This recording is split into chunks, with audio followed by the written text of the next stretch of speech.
We delved into the world of Trevor Henderson's universe of monsters. His universe and imagination are full of ghoulish and bizarre creatures. Some that look as though they could be natural animals that exist on some weird plane or some place that we've never heard of, but most of them having the nature or essence of a preternatural or supernatural thing. After looking at a lot of these creatures in Trevor Henderson's gallery, there was only one question that I had.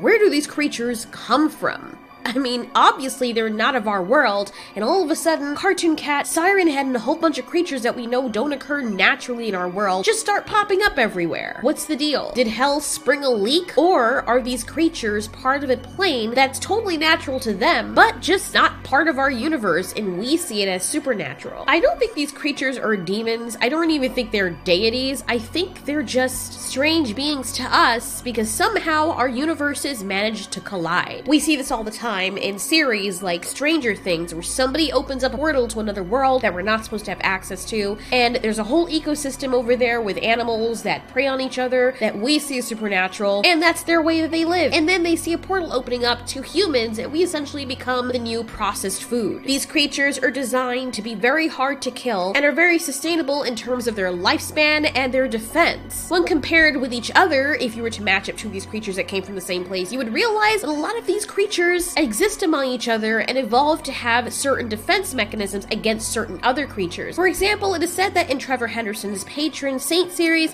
it is implied that Siren Head is the enemy of Longhorse, another eerie creation of his. It is also said that one of Trevor Henderson's creations, Cartoon Cat, is the most ghoulish of all the other monsters. As a matter of fact, the other monsters are afraid of Cartoon Cat. That must mean that these monsters existed together at one point wherever they came from. Trust me, I get it. I understand that there's already a universe within Trevor Henderson, but as for the outside speculators, it is really cute to theorize whether or not there could be a connection later on. After all, a lot of artists and people who come up with monsters are inspired by other things they've seen. Trevor Henderson's works of art seem to take on a Baroque or Gothic style. If you look at a lot of his art forms, they seem to be very surrealistic in nature, but the art style's not what we're talking about. We're talking about where these monsters came from. The only other thing I can think of similar to what is going on here from Trevor Henderson's universe is the Cloverfield paradox.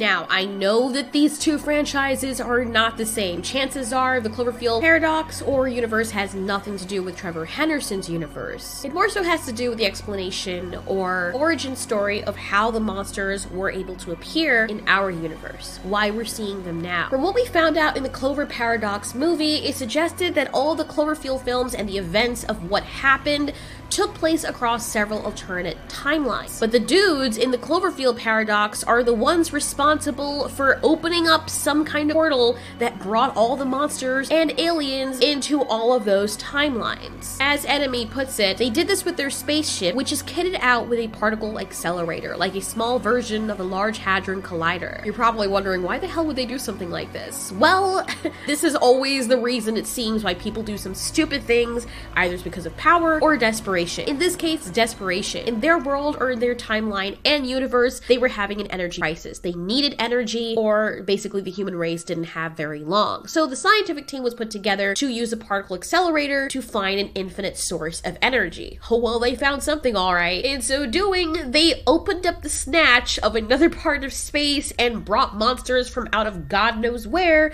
straight into our world.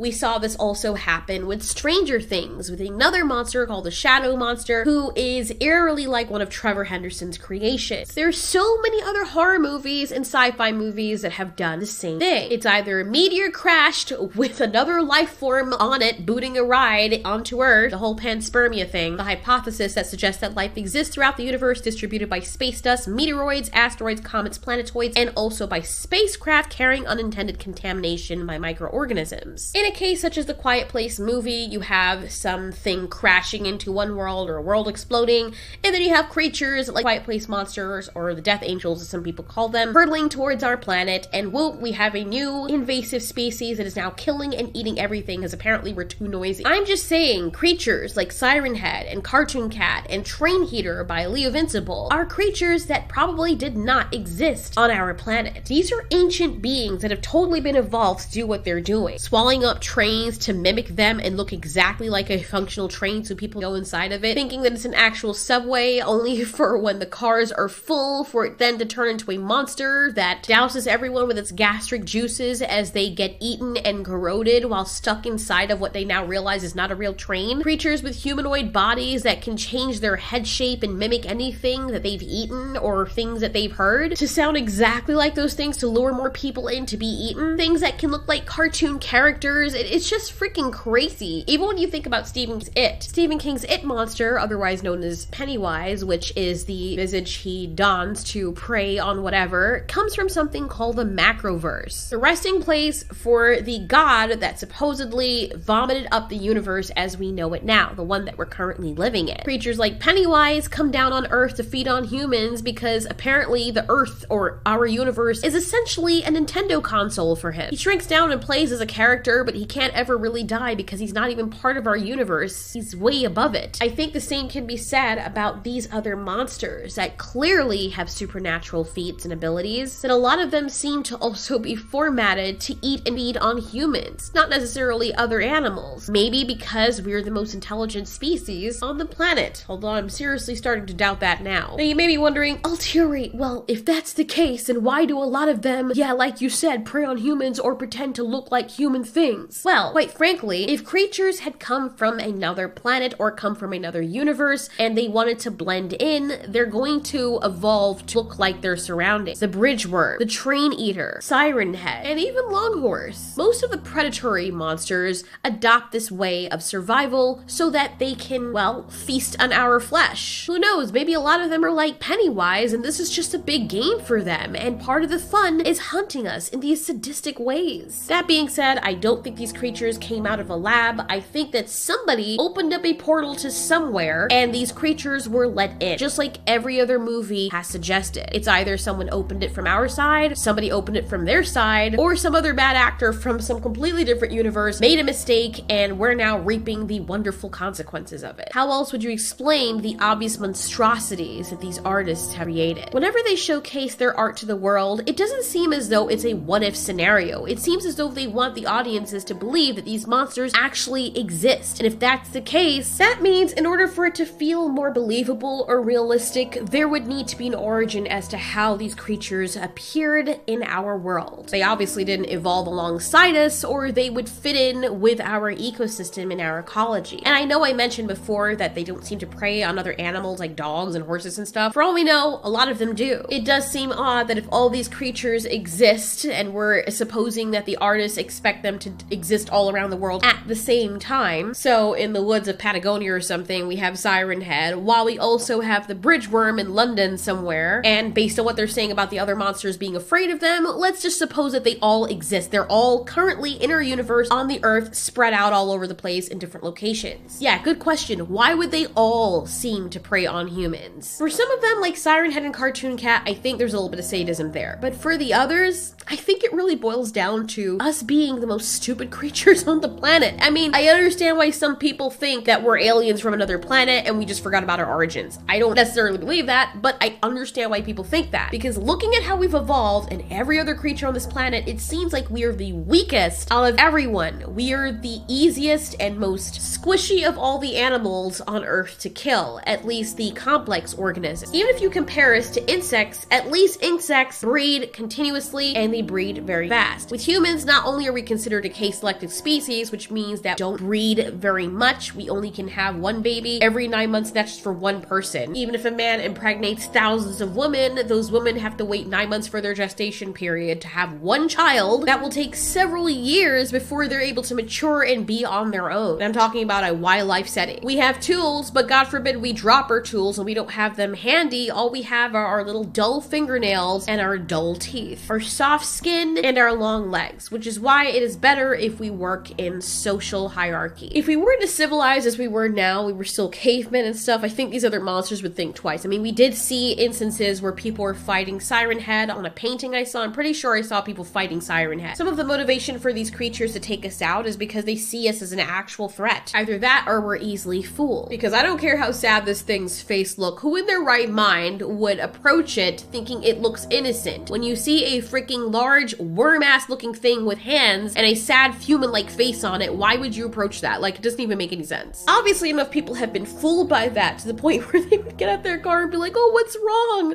Really, bro? That's natural selection. Either you're really drunk or something is seriously wrong up there in the noggin. And enough of these people do this, it makes me think maybe bridgeworm has some kind of chemical that it emits when you get too close to make you perpetually stupid, because it just doesn't make any sense to me. The point of the matter is these creatures came from somewhere, and what makes me really excited is I would love to know their origin, of the world they came from. Hopefully Trever Henderson will kind of delve into that further in the future. I mean, part of why we love these monsters is because it's mysterious and we don't know where they came from. But consider this, if these are the creatures that we have now in our world, can you imagine how many more of them are wherever they came from? And what else that didn't come over here yet is lurking in that universe? Maybe they came from different universes. I think these creatures came from one because they know each other, but that would be really interesting to actually go into that world and figure out where these monsters came from and what the ecosystem is like there. These are the type of monsters that are preying on things over there. It must be that there is another human type animal that is over there as well. And if we have the animals that we have and these monsters are way more advanced in terms of how they predate, then I would be very curious to know what the human version of us is over there. So this was just a thought video because I love Trever Henderson's monsters. I love monsters in general, and it's really cool because I really want to know, after especially seeing Train Eater, that is not Trever Henderson's work. The guy was inspired by Trever Henderson. His name is Leo Vincible. Check him out in the description. You can see his link there leading to his Twitter page. I am so severely curious as to what else waits on the other side where these creatures came from. Real quick before closing out this video, if you guys were to make a short story of how these monsters got here, what would your short story be? Someone make them in a lab? Did certain humans or other kind of animals evolve to become this? And how did they do that? Did they come from another world like was suggested in this video? And if that's the case, how did they get here? What caused a portal to open? How did they leak over into our universe? And are there more? Thanks so much for watching. This has been Ultiori. You ask, we answer.